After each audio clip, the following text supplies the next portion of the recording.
Hello, everybody. All right. So I'm back in Houston. I missed all of the excitement. I left right before and got here. You know, that's how Providence works, right?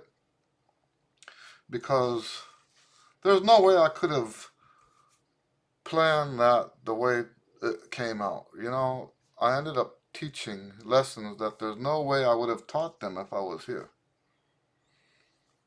So, and I'm not saying, I mean, there's a lot of stuff that you could say, well, are you saying this? Are you saying, no, I'm not saying any of that. All I'm saying is that the way it worked out was probably for the best in a lot of different ways. Anyway, um, I'm not so sure that many people are going to catch on today because I only posted the,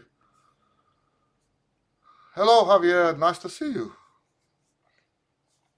Yeah, I only posted the, the live stream, I think about an hour ago, 2 hours ago. So we might not have a lot of people here. Raimo, greetings. And Anthony, hello, Anthony.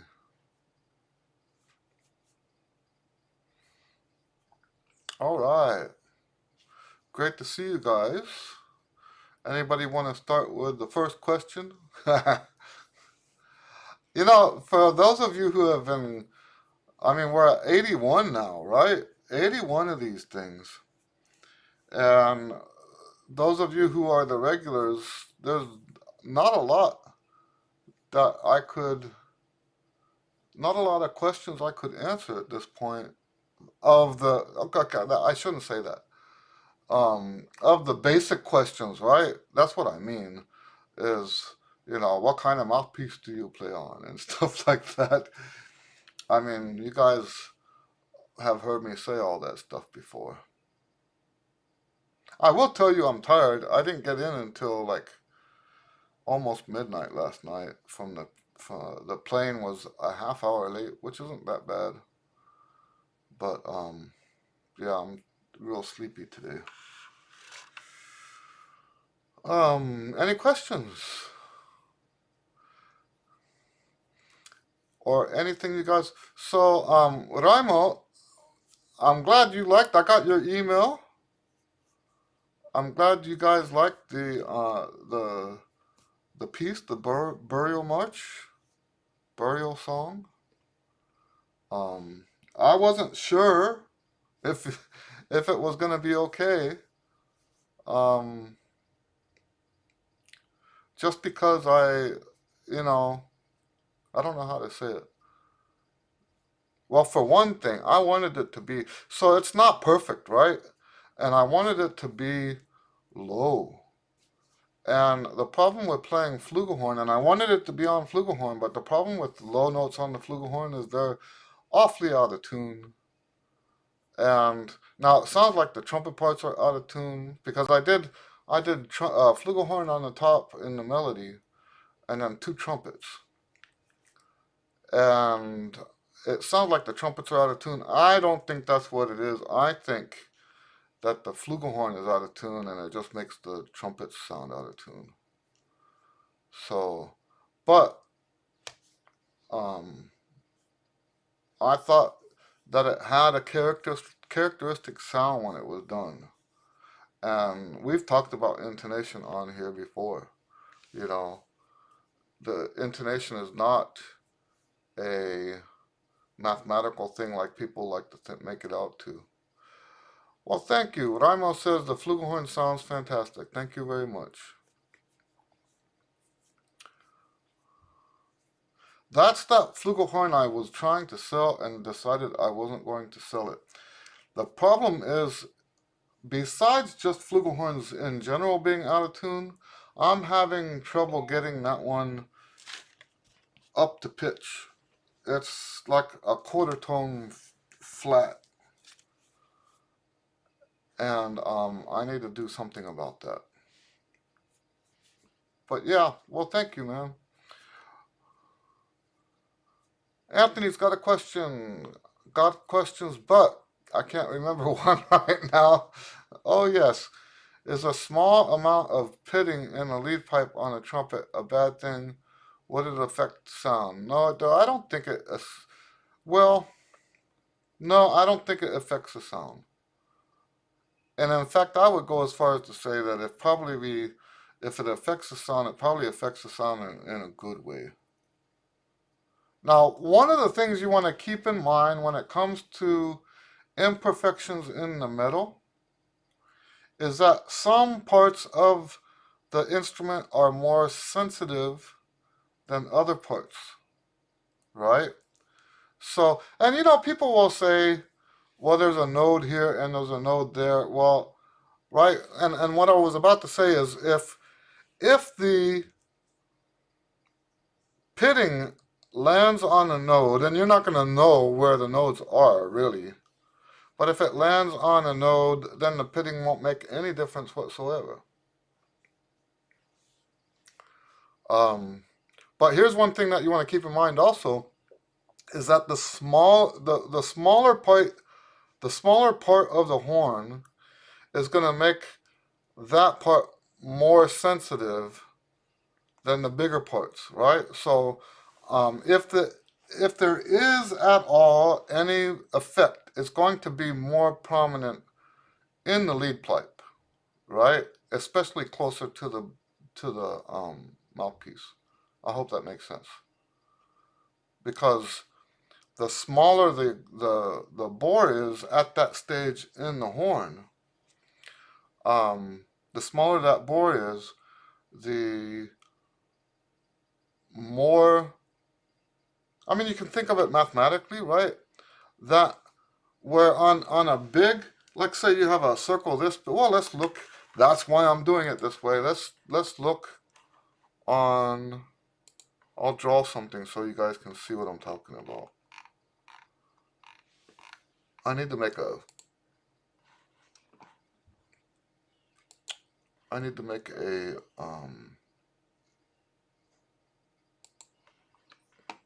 thumbnail so I can just go straight to this. Okay, so let's say, for example, we have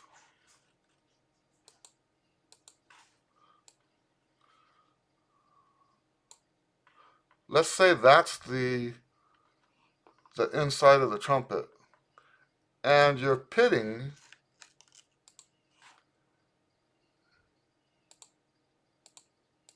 oh, that's not working. The pitting is this big. That's still not working. Why is that not working?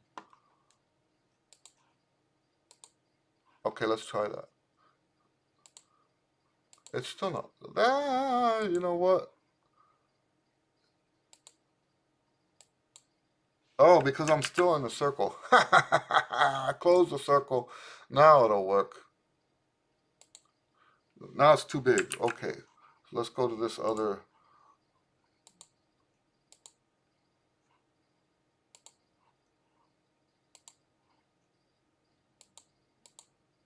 Okay, so there's your pitting, right? You see the pitting?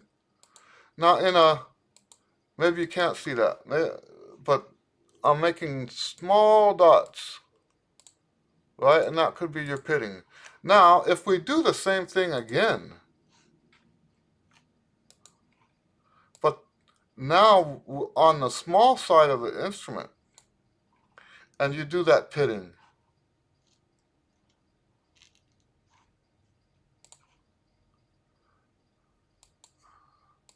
you see that? that's going to be more significant because of the size of the bore there. Okay? The relationship of the little pits to the overall diameter is greater, even though the pits are the same size, the diameter is smaller. So you have these little pits on the small side of the horn, and that's going to be affect a lot more than pits that are on, let's say, the bell over here, right? I hope that makes sense. So that's all I would add to that. Okay, sorry, let's see here. Javier says, got a question. Is there any particular style one can pick that are good for improving resistance? Style of what? You mean you're talking about like a style of songs? One, is there any particular style one can pick that are good for improving resistance? I'm not sure what you're asking there. Improving resistance. Okay. Maybe you can clarify that? I'm not sure what you're saying. Raimo says he's got an old flugelhorn with rotary valves, um, but no water key. Does your flugelhorn have a water key? Yes, I do. If you don't have a water key, so a lot of times what they'll do is you just have to like a French horn, pull the pipes out and empty them that way. I have seen that before, but mine does have a water key. So Anthony says some of the metal or brass parts sometimes change color on a trumpet. That's right. I showed you guys mine last time. Um, and in fact, this horn here was bright red when I got it. Because it's copper, right? Copper plated, well, copper bell. I mean, it's not totally copper. You can see, looks like an old penny on the inside. If I shine this up, it'll be red again. So yes, that kind of thing happens. Javier says, for example, salsa versus smooth jazz. So maybe part of what I'm not understanding is, what do you mean by improving resistance? Are you talking about improving your ability to control the resistance? Because we want resistance to be something that we control, sometimes more, sometimes less, right? And as far as style goes, I don't think one would give you more of that over the other. Um, oh, chop strength. Okay, well that's different. Yes, definitely playing salsa is going to give you more chop strength. That there's and you know what? Let's clarify what kind of chop strength we're talking about, right? The chop strength you need for salsa is because you're playing so loud, it has nothing to do with the high notes. Okay? Has nothing to do with the high notes. It has to do with how loud the gigs are. So you need, the louder you play, the stronger these muscles and your cheeks and all that have to be to hold everything in. Okay? That's part of the endurance issue, right? A lot of people have great endurance at home, but terrible endurance on the gig because they don't play loud at home.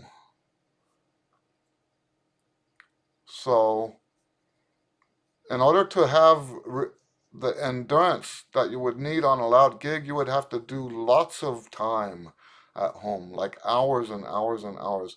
I think maybe double. Like if you want to play, if you want the endurance for a 4 hour gig, you need to have the endurance to play 8 hours in one day without playing loud. Otherwise, you have to add loud stuff to your practice time.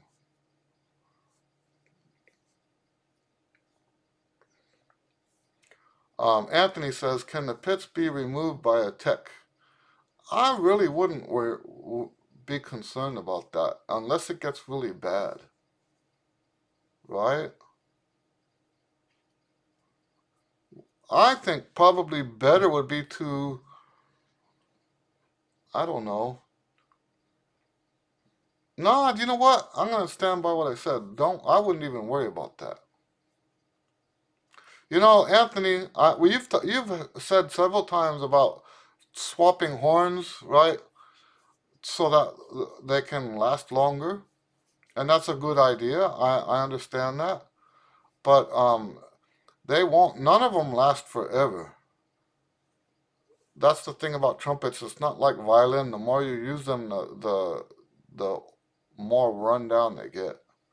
I mean, my horn, my workhorse is. I'm about to take it into the shop, have some stuff done to it, like get that second valve fixed.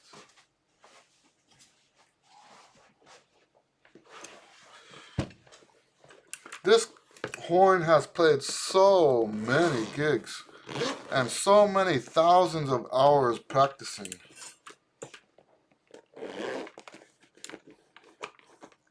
So yeah, I'm gonna get that fixed. I'm gonna, but look at this. I showed you guys this, I think, last week or the week before. Look at how that's corroding. That's called red rot. And am I worried about that? Am I concerned about it? No.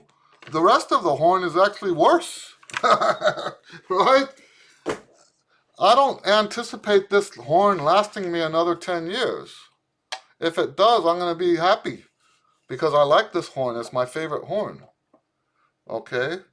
This is the one that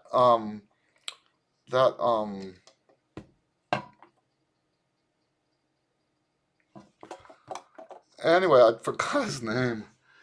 And if I forget you guys' names, please forgive me. I'm just really, really bad with names. I'm sorry. I'm trying to remember his name. He's one of the guys that keeps coming here every week. Oh, oh, I thought his name started with G.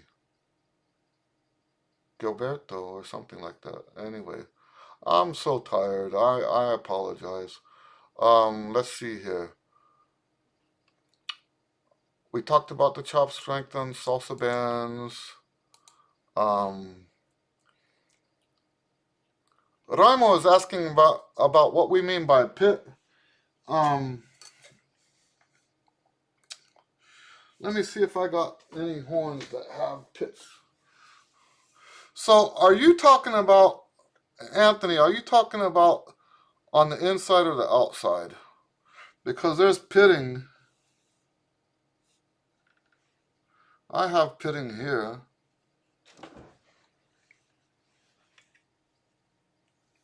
Those little, I don't know if you can see it, Raimo, but there's like little indentations on the metal itself. Now the pitting that I was talking about, and there's some pitting here on the lead pipe too. The pitting I was talking about with um, Anthony is the pitting that would be on the inside. We don't care about what happens on the outside. Okay? So, Anthony, if you're talking about the inside, then that's even less of a big deal. Right. Okay, so right, he's saying inside. So yeah, pitting, Raimo, pitting is those little holes that develop in the metal. Javier says there are some styles that are more demanding. That's right. Like polkas, for example, and I don't mean like norteño polkas or anything like that. Not, I'm talking about like Scandinavian and German and Russian. Not Russian. What am I saying? Czechoslovakian polkas, right? Um, so every polka gig I've ever had, the horn is on your chops the whole time. you, you have to like, and it's all hard stuff, right? Except for when you're playing upbeats. But like having the first trumpet part in a polka band, that's hard.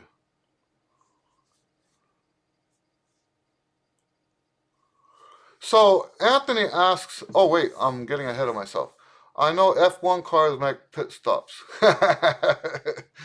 So yeah, the pitting is the stuff, the little pieces of metal that are missing out of the trumpet. Um, why am I not worried about red rot? Well,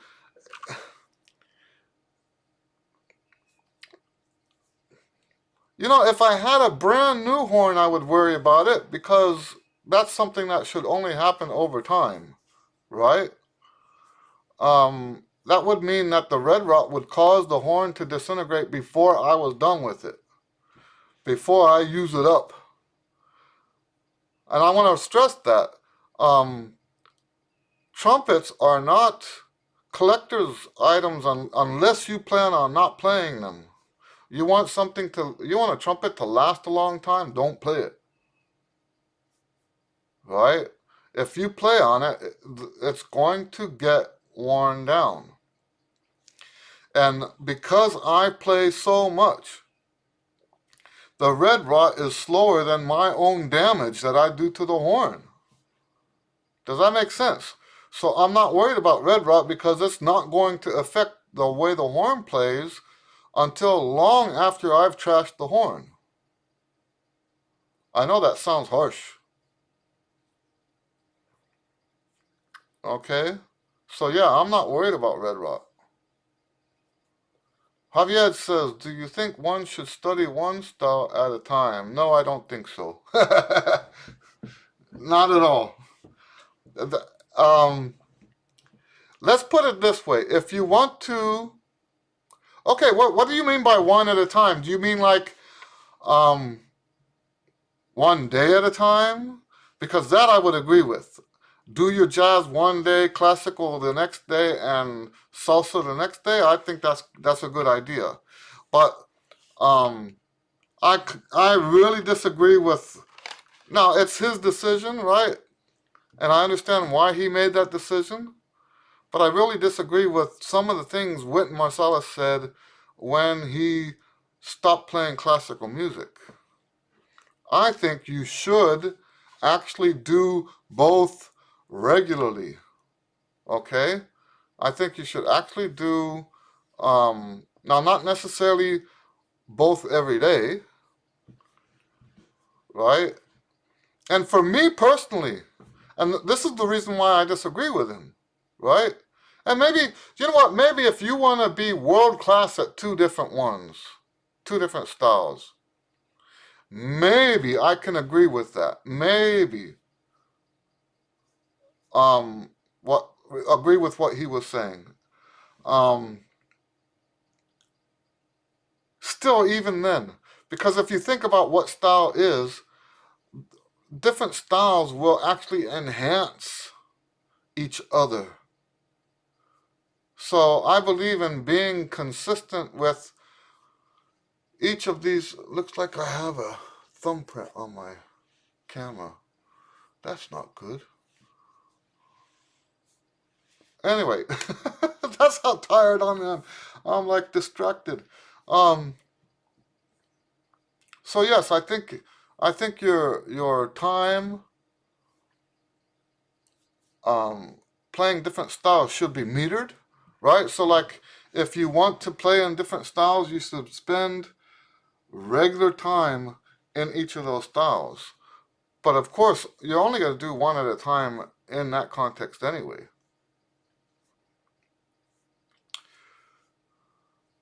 So Anthony, yeah, I think we covered the pitting, right? Raimo, yes, Raimo says we have seen on TV how bad weather has been in Texas. Are you okay now? Um, I missed all of it. I was in Phoenix that whole time, And I have a very industrious wife, and I kind of helped her a little bit too, but she probably didn't need a lot of my help. Right? So, we don't have any broken water pipes. That's really the problem. So you have to understand, Raimo, Texans don't know what cold weather is. You know, I was born in Texas, but I didn't grow up here. I grew up north, Pennsylvania, and up in that area. Um, and then sometime in Hawaii, that doesn't count when it comes to cold weather. But I understand cold weather. I've been exposed to it as a child and as an adult. I actually lived in Pennsylvania for a short period, as an adult, and Chicago, which is also cold. And yes, I can tell you that people down here, they don't even know that your pipes can break, right? So, or what to do about it. So yeah, it's. But my understanding is that's been the worst of it. That and the wrecks. That's the other thing. They don't. The roads. We don't have equipment. We don't have even resources to deal with ice on the roads. Um, yeah, Anthony says my lights were going on for 4 hours and off for 5 hours for 4 days. Anthony lives in Houston too. Yes, that's right. Raimo says for a few days we had weather like Finland, right? And I missed it. I'm very disappointed. There's a whole bunch of reasons why I'm disappointed, but that said, that's what I was saying when we first opened up. Is even though I would have liked to have been in this cold weather, um, you know, I got to teach my students, and if I had stayed here, I wouldn't have gotten to teach them. And I was in Phoenix for a funeral, which that's the right thing to do, right? We talk about that sometimes here, about getting your priorities straight. And in the past, I haven't gotten my priorities straight, and that's part of the reason why I teach. Part of, not the reason, not the main reason, but part of the reason why I teach that today. So, but yeah, we're okay. It's still a little cold, but we're doing all right. And my wife only works like a mile or two away from the house, so getting her back and forth to work has not been an issue at all.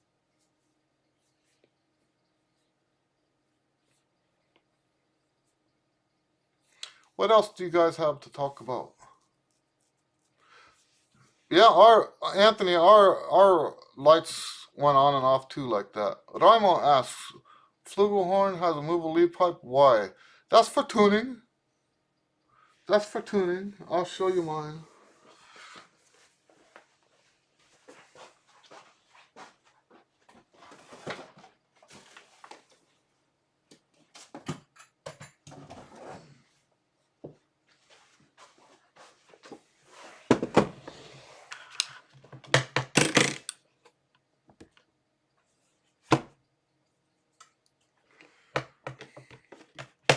Now you're gonna notice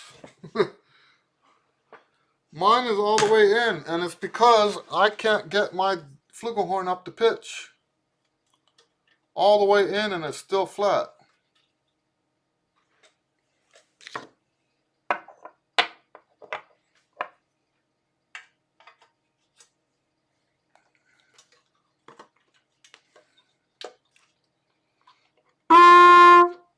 So yeah, that's if I play this, when I play it all the way in like that, that's as sharp as it can get. If I play it out like this, that's as, that's flat. And that's going to be flat enough to make it a different note. Right, that's like an F sharp now. And that's halfway between. and then here's all the way back again. Let's see if it's in tune in this cold house. Huh? We don't ever run the heat in my house.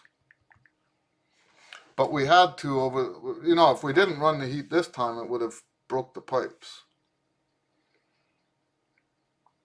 So, let me pull up my tuner and see if this is in tune. Now it's all the way in.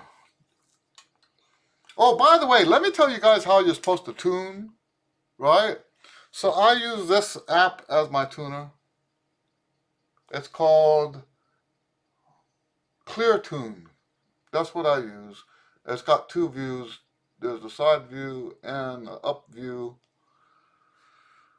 That's the one I use. I think it's free. If it's not free, it's cheap. Okay. Now when you tune, that's the water key. I have two water keys, one here and one here. By the way, this is a French flugelhorn. This is the Quinon, made in Paris. Okay. When you tune, do not look at the tuner when you start. Okay, because that will it will influence your pitch. If you're looking at the tuner when you tune, it will influence your pitch. And you won't be tuning your trumpet, you'll be matching the tuner, which, nice skill, but it doesn't help, right? And that's what I do. I'll play like a melody and then end on a note. Then I'll look at the tuner and see if that note is in tune.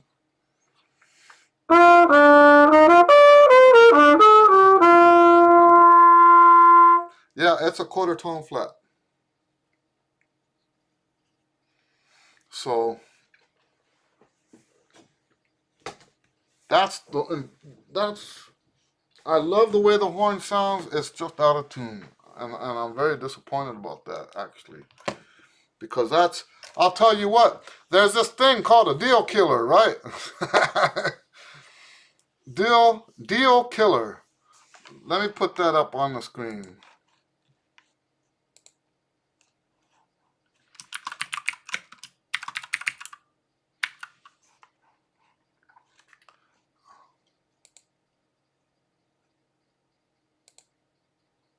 Okay.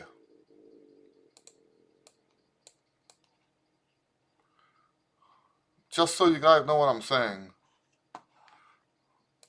Let me move it over there. Okay.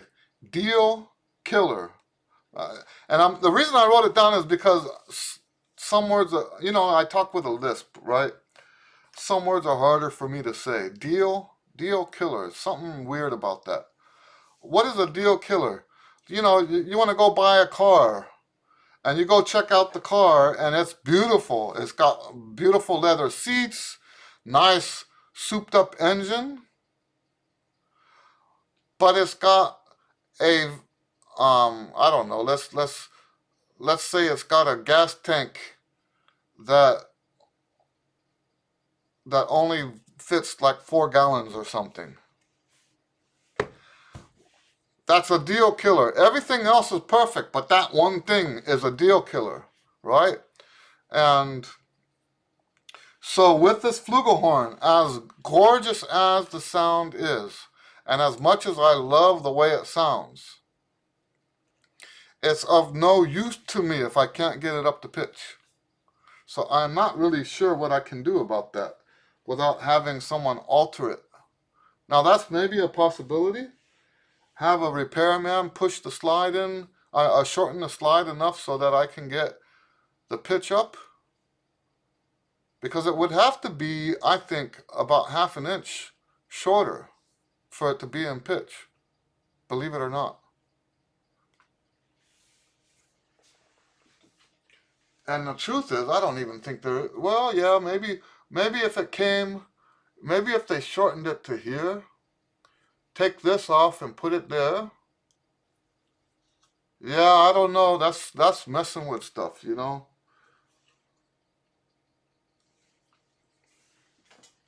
But yeah, that's a deal killer. I was very excited about that horn, and now I don't know what I don't, if I can't play in tune, what do you do? So anyway, I seem to be getting behind on the comments here. Let me see here.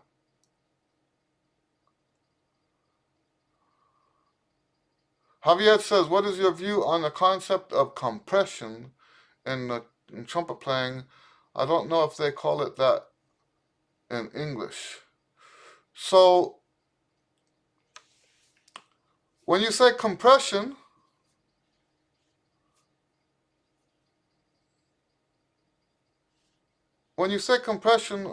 what part of compression are you talking about? Because I've heard that term used in several different contexts, and I'm not sure which one you're putting it in now.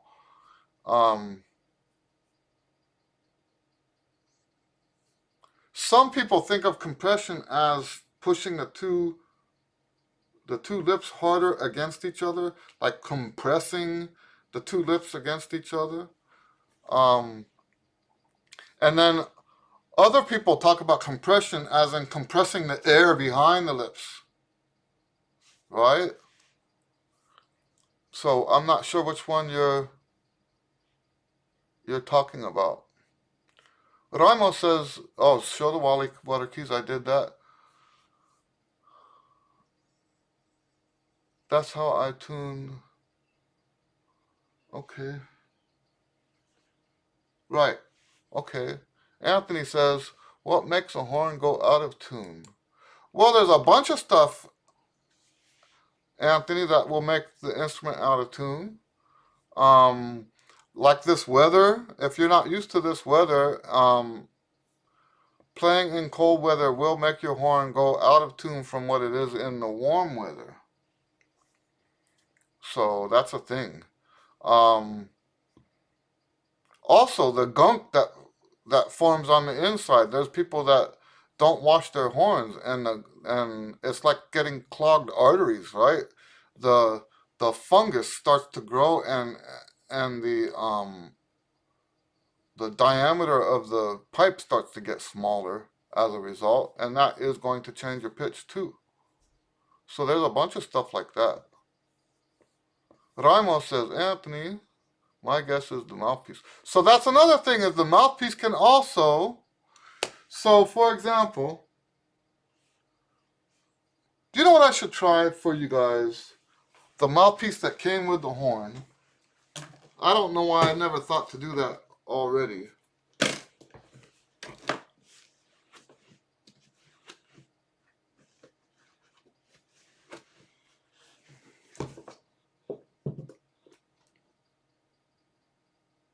That's the original mouthpiece. Now I can't play on this mouthpiece because it's too small. That's why I went to this other company.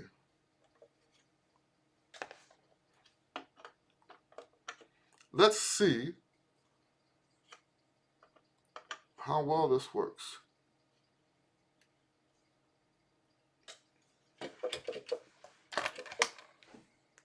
Open my tuner up again.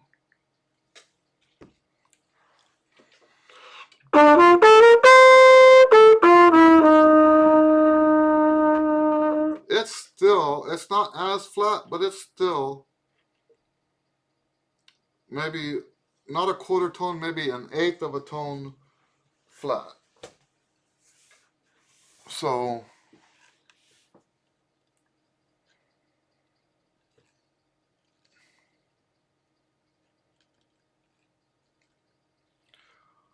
Brooke Marks says, hello, howdy, Brooke Marks. Opinions on Ed Sheer. Let me look that up. I don't know. That's not a name I'm familiar with. Let me look.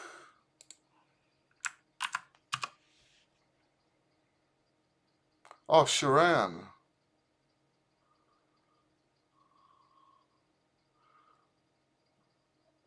Yeah, I wouldn't know. An English singer-songwriter. I hear the name and I'm sure we play some of his music. What songs has he done? Okay, none of that looks familiar to me. Thinking Out Loud maybe is one that we do. I know we do some of his music. I have no clue about him. So I don't know anything about him. Sorry. Um, Thank you. Brooke Marks says, nice trumpet. Javier says, compression when you're hitting a high and loud note. It's like full body gesture to be sure the air doesn't escape. Like avoiding farting. So I don't know that I would call that compression. Um, you know what? However, you know what? That's right. You're right. Remember I told you that some people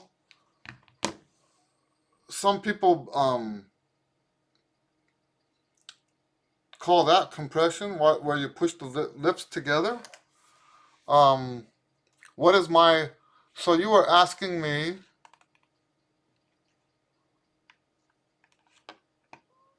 what's my view on the concept of compression in trumpet playing?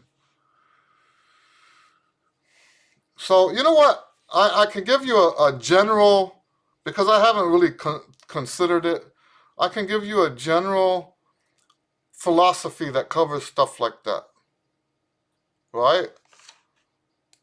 If it's not natural to the horn, then I'm not concerned about it, right? So there is a lot of stuff that people want you to do. Like, for example, and I know this gets, the people who do this are so into it that they get offended if anyone says anything negative about it. The the so-called wedge breathing, or what do you call it? The yoga breath, all that stuff. I'm not into that. I'm not saying other people shouldn't be, but it's not natural. It's not what gives us a natural sound on the horn. And you can have a beautiful lead sound without having to do all that stuff. And maybe that's what you're talking about with compression too, because that's what those breathing approaches do for you. Is they create all that extra compressed air in your lungs. Anthony says that fungus can make you sick. That's absolutely true. Always clean the trumpet. That's what Anthony's saying. Yes. I rinse mine, and we talked about that last week. I don't wash mine as often because I rinse them, so they don't get much dirt in them. James says, making good progress with Chop's Apprentice. Very good. I'm glad to hear that. Lift slurs section is most challenging though, because of the way written you skip over some of the slots. Exactly. In the harmonic series, hard to keep the air support. But that's the point, right? I hope we've talked about that. So,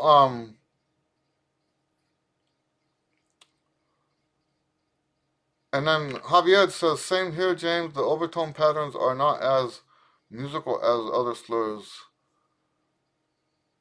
So, someone made a comment. It was my uncle. While I was in Phoenix, my uncle had me do a little kiddie show with him at his school. He was playing piano and I was playing trumpet, and um, they asked me to demonstrate how many harmonics there were, and I hit that seventh one, the B flat, and he says, "I heard you hit that one," um, and he made it sound like that was some like mistake or something. I did that on purpose, and here's my theory about that, right? Because all my career, from high school on through, People have gone for that high C and hit the B flat on accident. And my theory about this is that the way they were taught was in a way that avoided the B flat. So if you pretend that note's not there, when it is, it's one of the notes in the harmonic series. If you pretend that note's not there, you're more likely to hit it on accident because it's not on your radar. But when you do it as part of these lip slurs, the theory is, this is my theory when I put it all together, the theory is when you nail those lip slurs that way, you have the control now that it takes to choose not to play that B flat. Because you're not just pretending it's not there. I hope that makes sense. That's why it's like that. That B flat is horrifically out of tune. But we play it anyway. Right? And it's not just at that level. We do it we do it at the apprentice level, we do it at the pro level, we do it at the master level, and we do it at the virtuoso level. Once we get past that the player level, all the levels have that wrong harmonic in it. Okay? And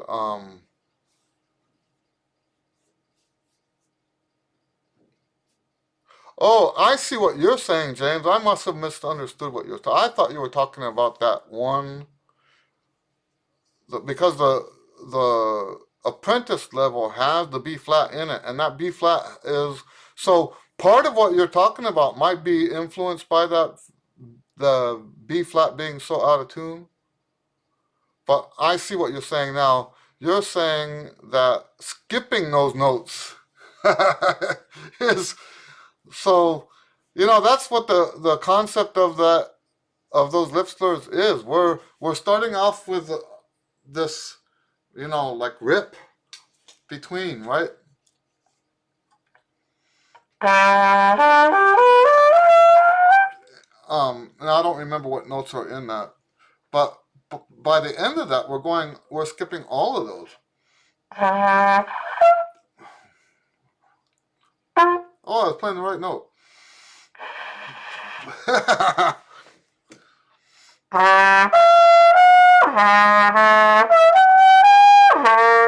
At the end of it, we're playing that skip over all of that, right? And the whole point of that is to connect the two registers. The whole point, well, with the proper air. That's the most important point, is the proper air. We want to have the right air. And then over the top of that correct air, we want to have that connection of the two registers. And you're right, it's not as musical as some other stuff.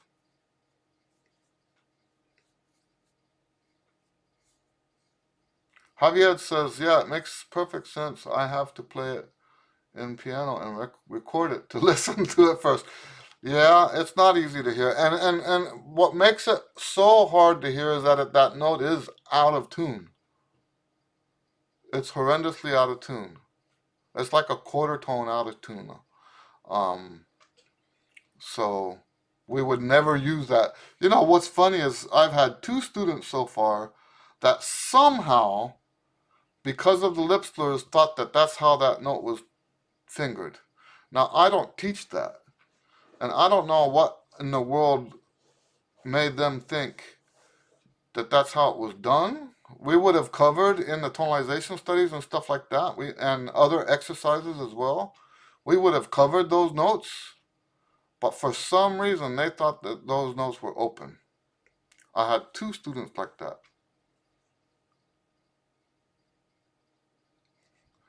James says, yes, I thought I had pretty good command of the harmonic series until doing it this way. Uh-huh. That's funny, right? I have, every once in a while, I'll have a cocky student, right? And I'll say, well, what's your range? And they'll say, well, I can play whatever, right? Let's say up to high C, and I'll give them the routine, and they can't play any of the routine. What they meant was is that they could squeak out a high C. But playing the routine is not the same thing as just playing the note, right? So, yeah, I've had a lot of people, and I'm not saying that about you guys, not at all. But it's what you said there reminded me of that, right? Because there's been a lot of people who said, real cocky. They'll say, yeah, I'm up to this level. I could give me that routine. I want to play the high C routine, and inevitably, we have to dial it back in the next lesson because they couldn't play the high C routine. So, all right. What other questions do we have?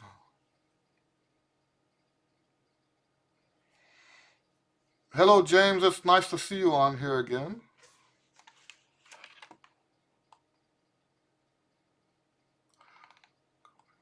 So now I remember the Gabriel's name. Ha! I knew it started with G. I'm so tired. So Gabriel isn't here today.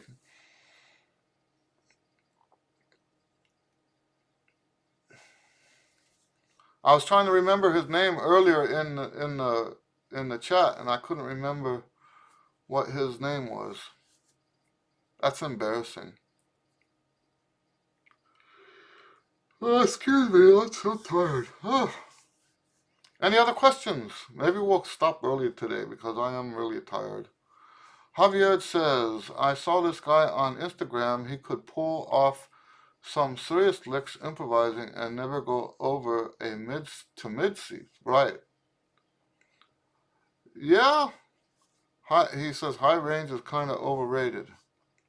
There's some people that their attitude is that the high notes is all there is to it. That's all they care about is the high notes, and you have to wonder.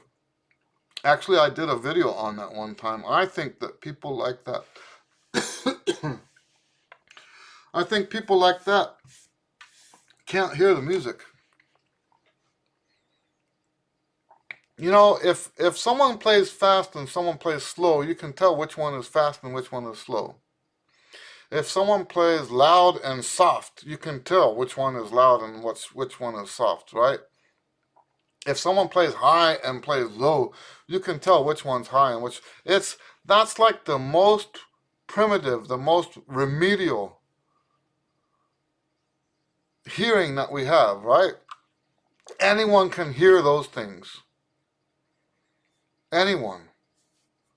But when we talk about stuff that actually matters more, like phrasing and tone quality and stuff like that, not everybody can hear that.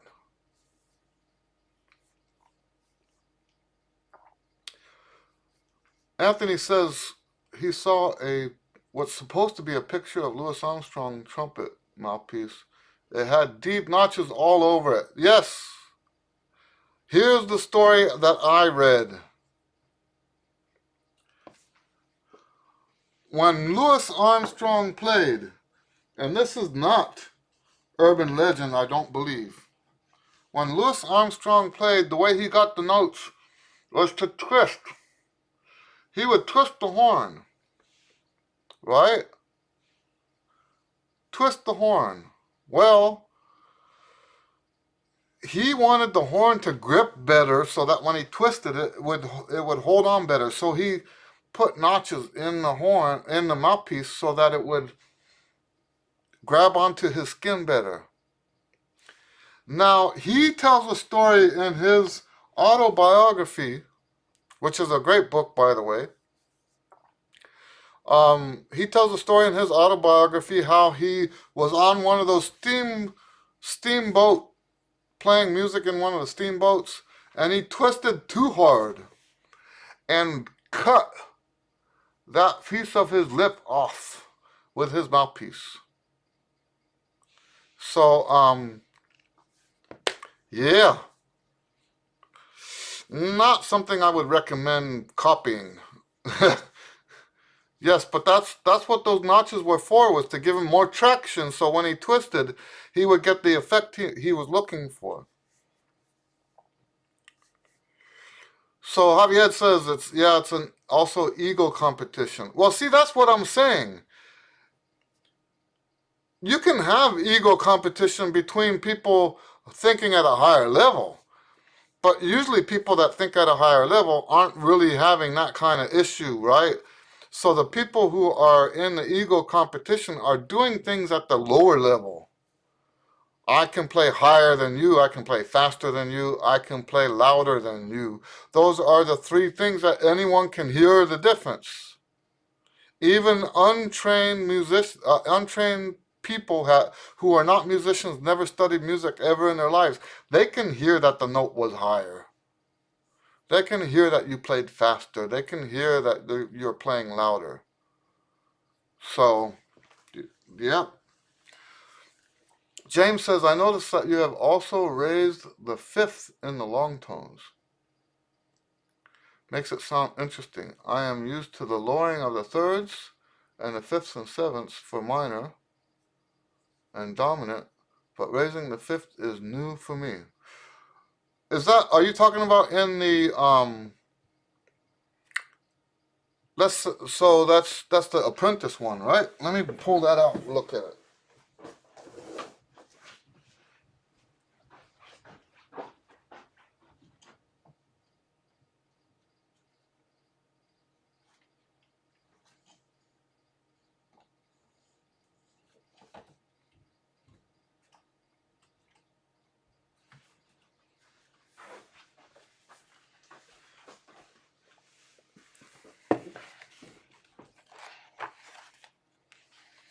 So talking about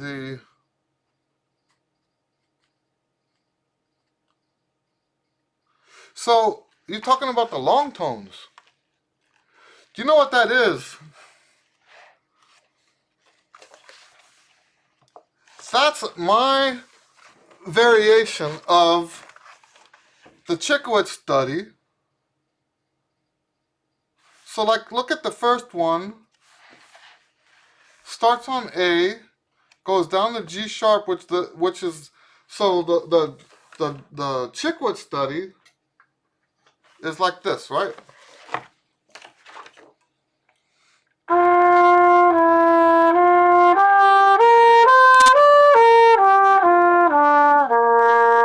Or something like that, right? Let's change it to minor.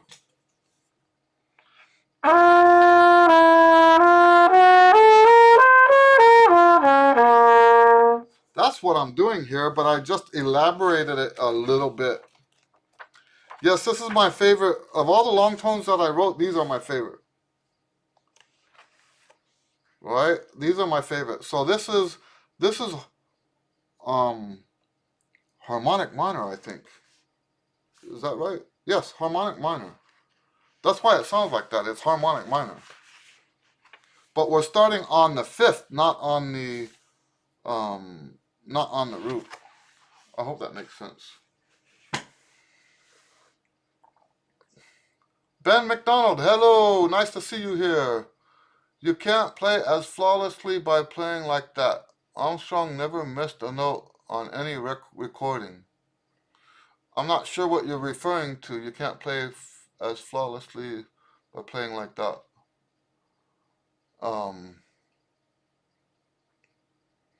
So I wouldn't say Armstrong ever missed a note.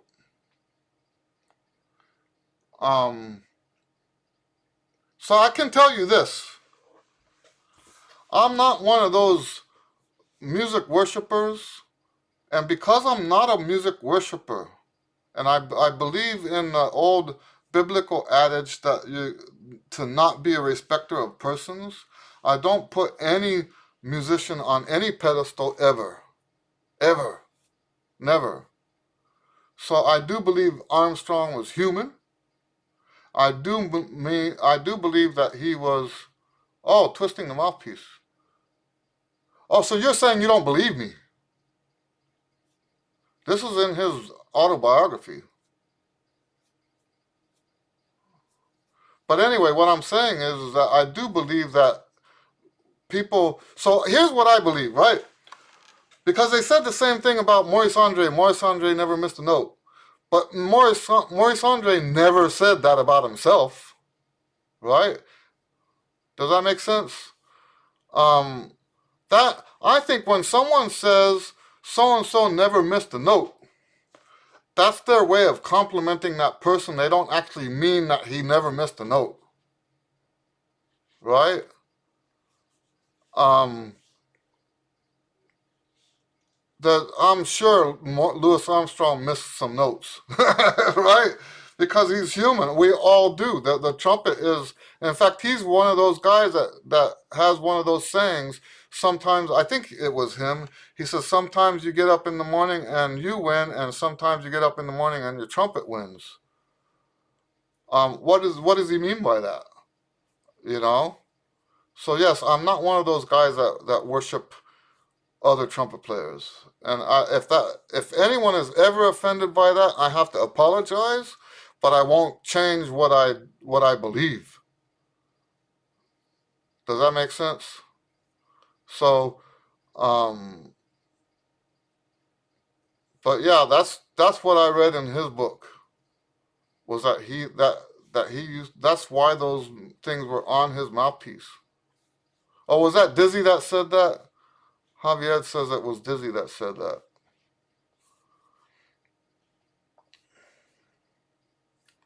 So, the thing is, uh, the historians will tell you that the worst, most inaccurate biographies are the autobiographies, because the people who are writing autobiographies are going by what they remember, right? And biographies actually go and look up the details that are documented. And there's a lot of times when we remember stuff differently from the way it was. So just because I read that in Louis Armstrong's autobiography doesn't mean it's necessarily true either. So it doesn't bother me if someone says what you just said is not true because he never missed a note. Well, that doesn't bother me. Does that make sense? But I will not. So that's the thing. To say that any trumpet player in the world ever was flawless, I don't agree with that ever. You know, there might have been flawless recordings. Um,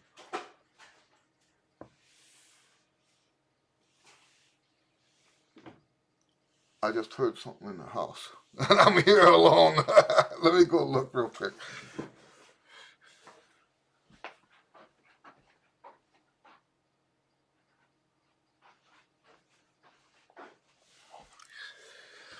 Oh, there's a feral cat in the house that we brought one feral cat into the house. This is not that one. There's another one here. Um, you know,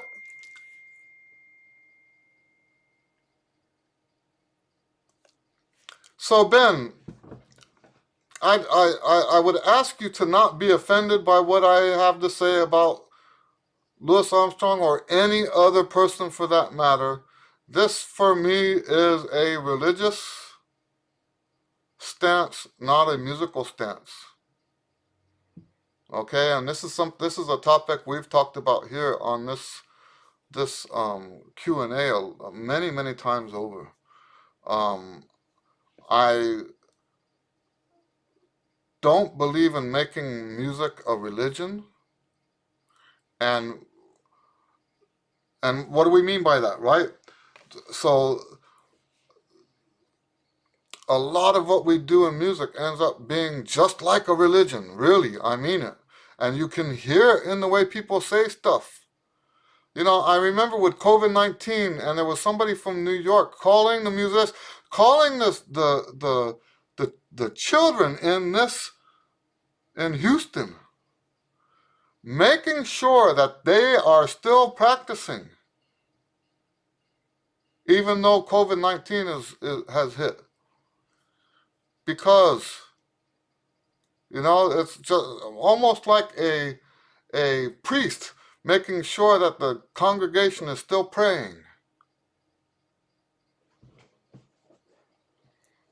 And I'm not part of that. I will never be part of that. And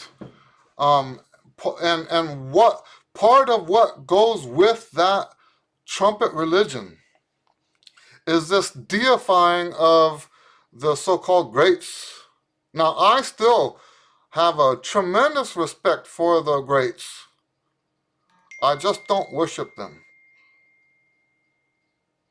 And by not worshiping them and also having that respect for them, I think it cuts through a lot of the falsehoods surrounding the music and actually makes the music more alive. I don't know a better way to explain that. It makes the music actually more meaningful. It makes the music more alive. It makes the music more real. When you stop deifying the musicians, it helps their music now make a human connection to us. I hope that makes sense.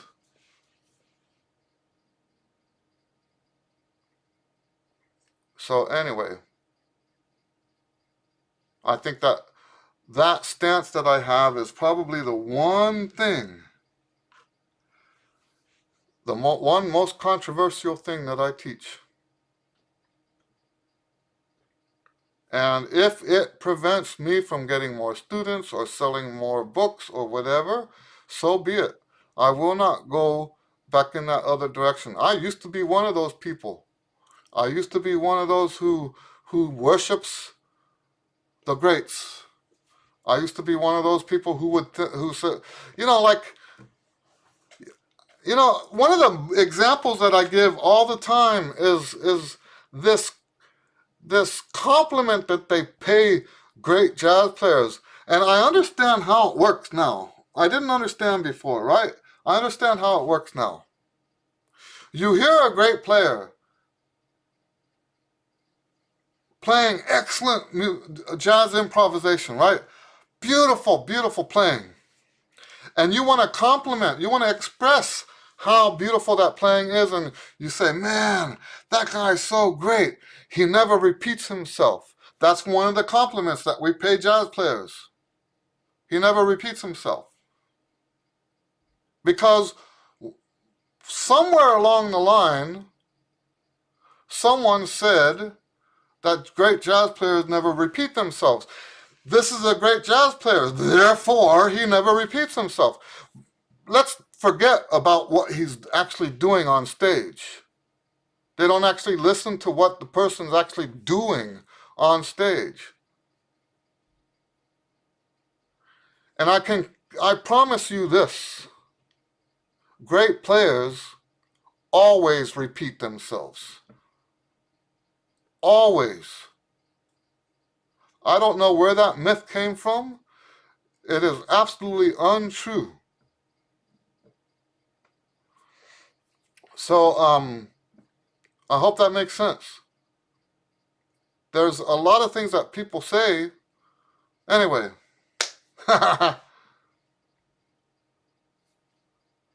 So, Ben says, not worship, not offended. I understand. Oh, I'm not saying that you worship. So I would never do that, right? I would never say, hey, you're worshiping trumpet players. I wouldn't do that. But when you listen to the Hot House recordings, I don't think it's Hot House, it's Hot Fives and Hot Sevens. They are live recordings. That's correct. The techniques. So he had two. They're available in two albums today. The Hot Fives is one album, but I think originally it was several albums. And then you have the Hot Sevens in another album. The techniques that he played with, very consistent. Sure, but that was before all this happened. That's something to keep in mind also. Okay? He had a long career. And that thing that happened to his lip happened after the Hot Fives and Hot Sevens. Okay? When you look at his lips in those photos from the Hot Fives, he doesn't have that big piece of lip missing out of his but you look at his later photos, and he's got that huge scar in the middle of his lip. Right? Raimos, thank you for joining us today. It's great to see you.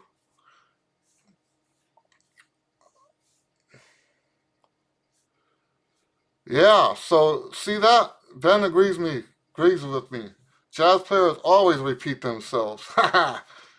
There you go. But that's that's one of the compliments people pay all the time. Oh man, he's such a great player. He never repeats himself. Like, what is that? And you know what? That's not a good thing educationally, because then the students think that's how they have to play. Like, oh no, I played something I've already played. And this is how ridiculous it is too. That's like telling somebody they have to write an essay but don't repeat any words. Right? That's ridiculous. You're not allowed to repeat any words. Write a 1,000-word essay, but don't repeat any words. Or write a short story. Don't repeat any words. Ugh. There's some licks that Charlie Parker would play 4 times in one solo. Don't tell me he's not a great player, huh? Okay, Neo Colors says, hi, I've got a question. It takes me always a long time to warm up to find a good setup to play. I know a lot of players who can play okay without a long warm-up routine. Any ideas how to get ready fast? So, my answer to that, and I know it sounds like I'm selling a book, that's not what this is. It's just what I found, okay? And it just happens to be in the book. The trumpet pyramid, the physical trumpet pyramid, once you start getting used to doing the physical trumpet pyramid, and what is that? That's certain exercises in certain orders. You don't even have to use my book to do it, right? There's a video online on YouTube where I go through each of the steps of the pyramid, right? It's, well, we're already over time, so I'll give you a real quick. You start with air exercise, you do lip buzz, you do mouthpiece placement exercise, you do mouthpiece buzz, you do long tones, you do your scales, you do your lip slurs, pedal tones, in this order, right? All of it has to be, oh, you've got the book. Well, thank you. Well, that is how you get warmed up fast, is to get used to doing that. Now, there are some times when someone has a different embouchure. If you have a non-muscular embouchure, then that's an exception to what I'm talking about. Okay? That's an exception to what I'm talking about. Does that make sense? If you have, for example, an embouchure that relies on swelling, then the warm-up process has more to do. Now, I'm not saying that's about you because I don't know you, right? But other than that, unless you have a weird embouchure or a non-muscular embouchure, I shouldn't have said weird because there are people that play very well that way. Clifford Brown was one of them, by the way. Clifford Brown did not play on a muscular embouchure. So when I talk about muscular embouchure, I'm not saying muscular embouchure is better. I think it's better, but there's great players out there that don't use muscular embouchure. They don't get much better than Clifford Brown, right? And so I'm not suggesting one way or the other. I'm just saying, as long as you have a muscular embouchure, following that order is what will give you that faster warm-up. And eventually you'll get to where you don't even need to do a warm-up at all. I don't warm up at all.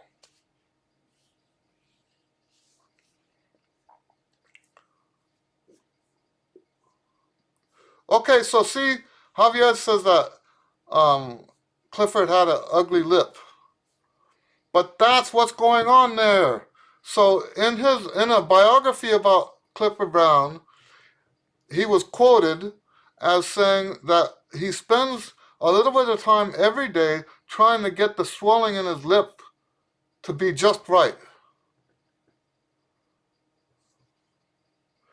Does that make sense? So, and that swelling, yes, that's what you're seeing when you see that.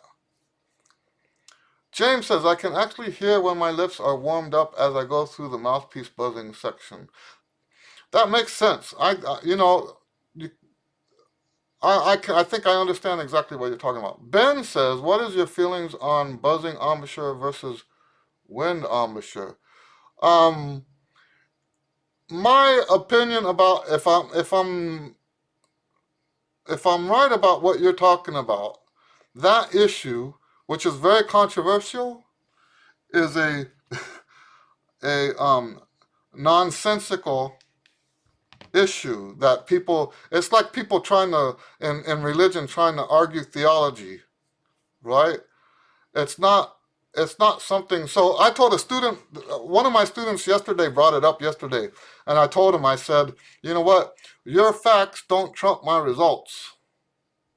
I get results, and just because you can look at something and say we touched the lips touch or the lips don't touch or the lips buzz or the lips don't buzz, um, that doesn't change my results,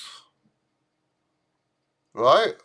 So for me, I think it's not even a topic worth talking about, really, because the exercises do what they do, right? So that's now that doesn't mean I haven't talked about it. I think the lips do actually buzz, and I can prove it mathematically. Not now, I'm already over time right now. But I do think that the lips actually do buzz. Um, but if that maybe that's not what you're talking about. Um, and I'm out of time today. So if you come back next week, maybe we can dig into that a little bit deeper. Um, Neo Calores says, I've never heard of a non-muscular embouchure. Thanks for the info. Okay.